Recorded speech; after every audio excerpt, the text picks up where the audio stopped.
What is going on, goons, fiends, and everybody in between? It is your boy Skipper, and today I am bringing you guys an updated rod and reel collection. In the past like 6 months, I have gotten a lot of brand new toys, a lot of brand new rods, reels, cool stuff. With that being said, guys, we are going to jump right into this. I am going to pull all of the rods off, put all the reels on everything, set up everything how I typically would go fish, and we're going to try to keep it as short and as simple as possible. We're going to jump right into this, so here we go. First up, we have the old 1991 Shimano Kokura. I have this on the OG stick that I always fish this. This is the Mojo Inshore. It's a St. Croix. I love this. I just put some heat shrink on this because the cork was really fading. I mean, this is a stupid old rod. I love this guy. No need to talk more about this. Let's move on. This is a setup that hasn't seen a whole lot of use recently. I am going to be fishing this in the winter time. This is a nameless custom rod. I have this with a Team Daiwa Luna. This is a 250, and I got a Go Mexus on there. Super clean combo. I love this thing. It's got the Vans grip on the butt end, carbon fiber blank. Absolutely just a sick combo. I love this thing. I cannot wait to put some slabs on this. Guy who built this rod, I'd been a fan of his work for, forever. And it was really cool. He actually reached out to me, and yeah, I got my hands on not only one, but two rods from this guy. Absolutely phenomenal work. A lot of custom rods. Basically, you guys are going to see nothing but like custom rods throughout. And some of the things I really look for, like detail wise in custom rods, is the fit and finish. I mean, if you're going to spend a whole lot of money on a rod, the glue better be, perfect. All the seams perfect. The foam work perfect. Reel seat and guides are all straight. There's no extra epoxy splattered on the blank. And I mean, just phenomenal work. All right, we have a absolutely sick rod here. I love this one. This is a custom by my buddy over at West Coast Customs. I got a Daiwa Tatula 401 with a larger Conquest handle on there. It's an 8-foot rod.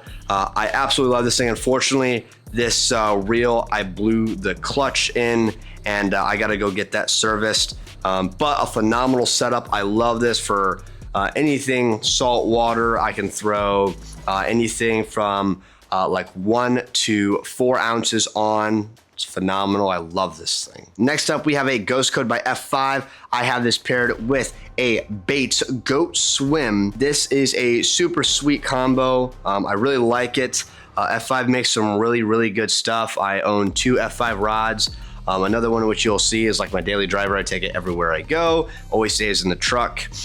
This Baits reel, unfortunately, I had it for about a week and a half, and I fish very hard, and I actually blew one of the bearings up in this, so it does make some sounds when I'm reeling it. I guess this is a pretty common occurrence with these reels, but after you send them in and they get back to you, they are basically bulletproof from everybody that I have heard. So I think maybe just during like the production or maybe when they're like building these reels, maybe something just gets over tightened, or I'm not really sure how it happens, but once it's fixed and it's great. So very excited to get this reel over to them and get it back so I can keep fishing it. I love this setup. This reel was so freaking smooth. It fits perfectly in your hand. It comes with a larger handle, which makes it super awesome because you don't have to go spend money on a Go Mexus or something like that. So really great setup. Love this guy. All right, I got a Daiwa Basaro 150, and this is on a acid wrapped like 30 to 50 or something like that. This is my vertical jig rod. I absolutely love this thing for like slow pitch and whatnot. It's super fun. I got no complaints. This is one of the most like bulletproof reels like I think I have felt. I mean, like feeling wise, like all the internals are metal, so like the clutch is super loud. I love this thing. Mag sealed. I have seen a couple people blow these things up. I don't really know how you do it, but I mean, hey, stuff happens, but I think maybe I got a good one. I love this thing. I don't really get offshore too much to do vertical jigging and whatnot, but anytime I do, I have a super awesome setup to go do it. So yeah, moving on. All right, this is one of my favorite setups. This is another West Coast Customs rod. This is like an extra heavy rod. I have this paired up with a Shimano Calcutta 401. I have an SLP Works 140 with the big ball knobs on it. This thing is like just my snook stick. I love this thing. It's awesome. Unfortunately, the reel does not handle saltwater well at all, so I will have to find a different reel. I think this is one of the nastiest looking combos that I have. I love it. I spent a lot of money on this, and it is kind of unfortunate that this reel does not fare well with saltwater as much as I wish it did. Amazing combo. I mean, I love the cactus cork on it. It's beautiful. Rod is amazing. So, yep. Moving on. I'm actually just gonna grab all of my snook setups real quick. Next up, we have a Shimano Stella FK, and I have this on another cactus cork rod. This is by West Coast Customs as well. This is actually a old gator glass, and it is a full glass rod. This rod is 8'8", and it is a big wet noodle. And you might be wondering, why do I have a big wet noodle rod? I have this, and I got this rod for one specific use, and that is throwing 3-inch baits or anything under an ounce for tarpon, because I will never have to bow to another tarpon again in my life. The rod is gonna eat all the head shakes of literally any tarpon, and it's gonna be awesome, and I cannot wait. Wow, would you look at that? It's another cactus cork rod. And guess who made it? You'll never guess. West Coast Customs. I have this with a gold VSX X2 150. This rod, I'm sure you guys have seen a lot. This is like one of just like my staple rods. Love it. It's 8 foot. No complaints for it. I've made a video already talking about this rod. So I'm not going to talk about it anymore. Let's move on to the next one. All right. Van Staal VR75. I have this on another custom all carbon fiber rod. And guess who made it? West Coast Customs. This is like a boat rod. I like throwing like shrimp and whatnot on this rod. It's super light. The only thing, the butt section, I did purposely ask for a longer butt section, and I totally said 2 inches longer. When, as a man, 2 inches is a lot, and when would you ever complain for having an extra 2 inches? I don't know. But here I am doing it. But anyways, besides that, I mean, the rod's amazing. I love it. I catch so many fish using this setup. And I've also talked about this in another video. So moving on. VSX X2 in a 200 size. I have this on a one-stop marine. I'm sure everybody has seen this rod if you've been following me. This is a, hello, can we focus? An absolutely beautiful rod. I mean, tarpon scales all through it. Snook and snook scales up here. It's an 8'6". This is like a bridge rod through and through. I love it. It's sweet. Don't really use it too much because I don't really fish bridges often, as much as I used to, just because all the local sweeps are just littered with people and whatnot. And I used to be able to take out a bunch of setups and you know, like have one rod, you know, for snook, another rod for tarpon, bring my shrimp stick. And now, like, if you walk more than 5 feet away from any of your stuff at any of my sweeps, your stuff is gonna get roped. So I've talked about this in another video, so we're just gonna go to the next one. Corrado 301. This is on a range shadow. This was made by Keller Batson. All 6 sweep parts. Pretty simple little dragon wrap scale pattern on this. Really nice parts. I have no complaints on this. I mean, it's fantastic. Keller did such a good job on this rod. The Cораdo's blown. I gotta go get that thing fixed. Not bad by any means. Love this setup. Fished this down in the Everglades a couple times. I think I have 2 videos on my page using this rod, throwing the Glideway 176. It's fantastic. Love it. No complaints. The blank, I'm like 100% positive this is just a 1089. If you're a snook head, you know what that is. If not, go kick rocks. No complaints. Great rod. All right, we got another pretty sexy Dexy rod here. We got we have a Scorpion 301. I got the Gomexis paddle on there. This is another rod built by guess who? West Coast Customs. This is a 8-foot extra heavy. This honestly throws the 250 great. I love this. I also throw flare hawks on it and whatnot. I mean, this is just a fantastic rod. It's rated like 30 to 50. I do throw this reel on a lot of different rods depending on, you know, like what lure I'm throwing or where I'm throwing it. This is pretty much the setup that I've always built around it. I wanted all the grays and blacks and everything to match. So pretty cool. Love this rod. No complaints. The only thing, I've torn up the foam on this. Just because the treble hooks on the glide baits love smoking it. Moving on. All right, this is a really funny one. We have a Star Rod Aerial with a bunch of paracord wrapped on it. We have a Komodo 401, and you might be asking yourself, but I have a bait caster on a conventional rod, and the whole reason behind this is grouper fishing. I don't need sensitivity in my rod. I need a rod that's gonna pull shit out of pilings.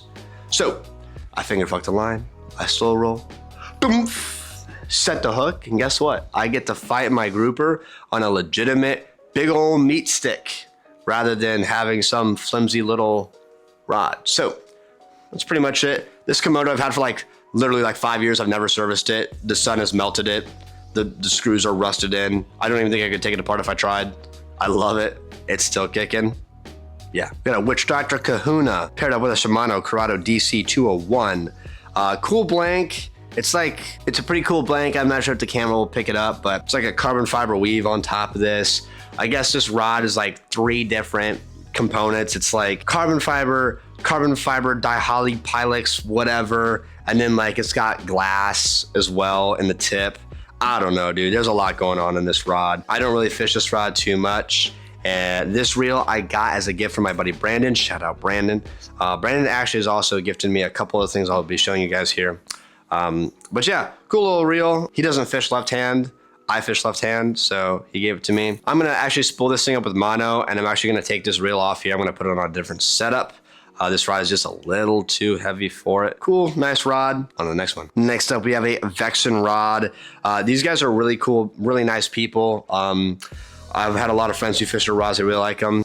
I just paired up with a Bass OG. Really, really light setup. I mean, for bass fishing, this is fantastic. And yeah, I mean, I really haven't done a whole lot of fishing with this quite yet. Pretty much it. On to the next one. I need to know how many times I said on to the next one, or let's grab the next one. I need a counter. It's probably 500. Someone's gonna make a compilation of me just all right, on to the next one, on to the next one, and on to the next one. I need to say something different, bro. All right. I guess we'll just grab this one. This rod was gifted to me also by Brandon, and I have a OG also on this one. This is a old St. Croix Triumph, short little whipping stick. I don't really know exactly what I'm gonna use this rod for. I might take this reel off and throw a different reel on here and put this reel on a different rod because I really like the OGs and I really wanna use them, and I don't really know exactly what I would use this for. So, hey, guess what I'm gonna say? You guessed it, on to the next one. So I have a custom rod built by my buddy Brandon, who gifted me that other rod, and I have this paired up with a Shimano Calcutta Conquest. This is the BFS 30. I got some pretty sick, nasty little designs on it and whatnot. I have this spooled up with 8-pound mono, or actually no, sorry, 6-pound mono. This is a really cool little setup. I'm not really into BFS fishing. Don't really do it too often, but I figure, you know what, if I'm gonna have a BFS setup, I might as well have a really cool one. This is what happens when you have adult money and no wife or kids. Daily driver, boys. I have been fishing this rod for years. We got an F5 black metal. This guy right here is paired up with a fantastic reel. Love this reel too. We have a Daiwa Ryoga, big old 120 TPE on there. I love this thing. This is a fantastic swim bait rod. I really feel like I'm one of those little Japanese guys on Lake Biwa in a little creek canal. I feel so gay. I feel so cool, so homoerotic. Yeah, it's yeah. Anyways, I actually blew this up. I took it offshore fishing. I spooled it with braid. The day I got it, I spooled it with braid. I ended up going 30 miles offshore, and I went mangrove snapper fishing with this reel, and yeah, I blew it up. But we rebuilt it, and now I only fish it for bass. Oh yeah, dude. Here we go. Here's some more hot shit. We have an Antares DC. I have this with another big old TPE knob from Gomexus on it. This is a nameless OTS. This is like one of his like stock rods that he just has built. Fantastic. Another rod that is just absolutely built perfect. I mean, all the foam work, flawless. All the inlays, cork flawless, reel seat flawless. I looked over every single inch of this blank. There's zero epoxy spray on it, nothing. I mean, just flawless execution on this. I throw TKs on this thing. I love it. No complaints. I have not put any slab fish on it yet, but I'm hoping to very, very soon. You guys are gonna see this in all of my bass fishing videos I'm gonna be posting here soon. So, guess what? On to the next one. Let me blow the dust off this one real quick before I show you. All right, we have a Avet JX. I have this on a psychedelic dark matter rod, and I have a big old Jigging World knob on this. This is like my bottom rod for, I guess, whenever I go grouper fishing. You guys have seen how often I go grouper fishing. I never go grouper fishing. It is it's a fantastic rod. I really do like it. I'm not the biggest fan of these wind grips. I know the second this thing starts seeing some sunlight or some rod holders, it's just gonna get destroyed. I have caught 2 fish on it. I do like it. Nothing wrong with it. The Avet, this is actually a mash between this and another JX that I have that I completely blew up. So I kind of just took the handle and put it on there, and I'm sure I might do some cool 2-part, you know, colorway tuxedo gold and silver, but we'll see. Yeah, that's about it. Lose speed spool, lose speed stick. This is really old. Combo's my dad's. Kind of like just took it from him because he doesn't really fish anymore. I like it. It's cool. It's nice. It's one of the like lightest setups of like all times. I mean, holy crap. Let me tell you what. If I was a bass fisherman, I just want 10 of these because it's like a number 2 pencil in your hand. Like, I feel it's like a wand from Harry Potter. Why was that was really gay. We're gonna stop that. If you are a real OG, you know about this. The Daiwa Dogfight 1000. So I hit up Daiwa and I said, listen, I like ultralight fishing. I need a dogfight in a 1000 size. And you know what they did? They made 2 Daiwa dogfights. And I got them, and then I needed rods for them, so I went and I bought these Tsunami Salt Tech rods, and I slayed on these 2 little setups for so long. One has mono, one has braid, and let me tell you what, a lot of big fish were caught on these little ultralight setups.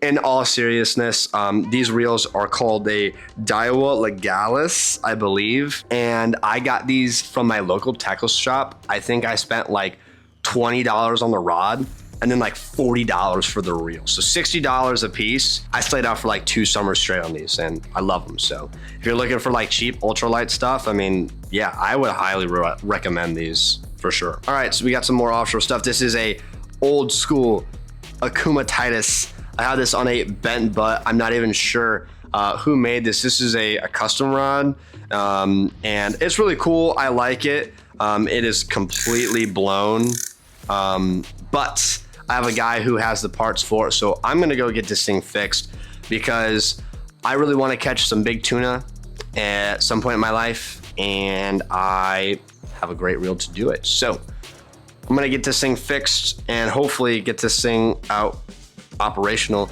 and then I'll most likely retire that old Avet, or I'll probably sell the Avet or something, and then I will just have this as my full-time, or I just should sell this and just go buy a brand new Tiagra, or maybe I'll be a baller and I'll go buy a Alatechnos because I'm fancy. Skimming down here, we just got a couple rods that I guess I'm just gonna blow through real quick. Super light. This is a TFO rod. Sometimes I put the 500 here and I'll throw like the crappie jigs that are like 1/32 on this because it can handle that and no other rod can. Oh, speaking of that, I forgot a whole setup that's been hiding away from me in the corner over here. I'm actually forgetting 2 setups. We got a Trika 10X van for 500. I can't believe I forgot about this. I actually have this, and I have a Trika 3X that is in my buddy's car with the Trika reel on it. That's a fantastic setup also. I love that. But this little doodad right here, oh my God, you guys know what I do with this. Definitely one of my most fished rods of all time. So I love this. I would highly, highly recommend if you're looking to get into some ultralight fishing, check out Trika. Not a sponsored paid anything. I just truly love these rods. They're fantastic. More rods, more rods, more rods. Oh, you know what? Let me just get these reels out of the way. I have a PC Fun, a Land TX. It's an electric reel. And actually, guys, this is from like a reel from PC Fun. I love this thing. I really thought I was gonna hate it. I thought it was gonna be the worst thing in the entire world. When they sent this reel to me, they were like, the intended use for this reel is going to be inshore snook, redfish, and black drum fishing. And I'm looking at an electrical reel and I'm like, wow, PC Fun. I don't know who you have doing your stuff, but you guys are idiots. The battery that they give you for this, I have fished all day long, nonstop, and it did not die a single time. It didn't even lose 10% of the charge. Fishing an 8-hour trip using this nonstop. Fantastic reel. I have 0 complaints. I know there's a lot of other reels on the market that are extremely expensive, and I think this one was like, I think it was like $289 or $389 or something like that. Don't quote me on that. I'll have to look it up. But yes, insanely cheap in comparison. I do know that. I love this thing. Really cool. I love getting to use it, but I don't get to too often. So next up, we have a Cast King Capstan 300. Mine came blown out of the box. So you could probably imagine how I feel about this thing. This stupid little thing is a Temu BFS reel. I bought it for $4 and it actually worked. All right, fly stuff. I have a Bass Pro, like White River or like White Water or something, I don't know. Yeah, White River. This is a 12 weight. I've caught a couple fish on this when I was younger. Haven't really done anything with it since. I do like it. It's pretty nice. Next up, we have a Cheeky fly reel. I've caught a couple fish on this. Nothing massive. I really would like to put like a 20, 30 pound poon on this thing. But unfortunately, I don't have anybody to pull my skiff around. So George, come bring your big long pole and push me around with it. All right, guys, the rods that are back here, a custom rod I built. It's pretty terrible. It says let your nuts drag on it. It's pretty funny. I have another like Vans grip style rod. It's a big old beef stick, acid wrapped. Don't really use it too much. I have the fly rods that go on there. No one really needs to see those. They're just lame rods. They're Bass Pro rods. I'm gonna hope that the camera focuses on this. We have the Ice Spice. This is the Pinky Inky Mark II. My buddy Ken made me this rod. Love it. I caught a lot of big fish on it. And yeah, it's great little whip stick. If you guys are looking for a great like bridge pier rod, Bass Pro Inshore Extreme. This is an 8'6", 20 to 40. This is one of the nastiest rods like of all times off the shelf. I would buy this right now. Like if I had to restart a collection and I only had like $500, this is the first rod I'm buying. I can throw 1 to 2 ounce flares on it and I have bullied some big fish on it. Plus the warranty is fantastic. I mean, you break it, you walk right in, they'll give you a new one, no questions asked. I have a Terramar from like 2012, the OG Terramars that were fantastic. And I have just a couple, like I have another Talus, another Blair Wiggins Inshore rod, and some other bull crap. But so I'm actually gonna sit here now and I'm going to divvy up how much all of this crap costs. And I'm not even gonna do it right now. I'm not gonna look at it. I'm gonna edit this video, find out everything, and guess what? Here we go. Drum roll, please. That was pretty anticlimactic. I have no idea what this number is. Wow, I'm sure this is way more money. I could probably go buy like a truck or a boat or something with it. Wow. Lord help me. I'm very, Anyways, guys, I hope you guys enjoyed this video. Hope you guys enjoyed. Love y'all. Stay safe. And I will catch y'all in the next one. Deuces.